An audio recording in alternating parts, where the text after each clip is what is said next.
এই তোর নাম কি নীলা? হ্যাঁ। তোর বাপের নাম কি কাদের শিকদার? হ্যাঁ, কেন? ওই এটা উড়াইলো। আই ওয়েট, আমি কি আলুর বস্তা নাকি যে উঠিয়ে নিয়ে চলে যাবেন? কি করেছি আমি? তুই কিছু করছ নাই, করছিস তোর বাপে। তোর উড়াইলো যামু, তোর বাপে সুর করে চান্দা দিয়া যাবো, বুঝছ নাই? এই বেটা দাঁড়া আসিস কে? উড়াইলো।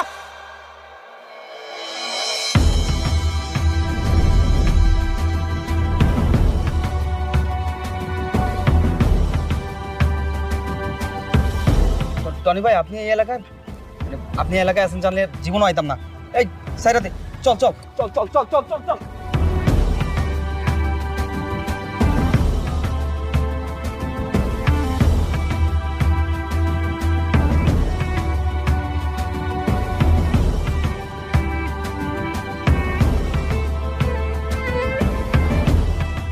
কি ব্যাপার, ওরা আমাকে দেখে ভাবে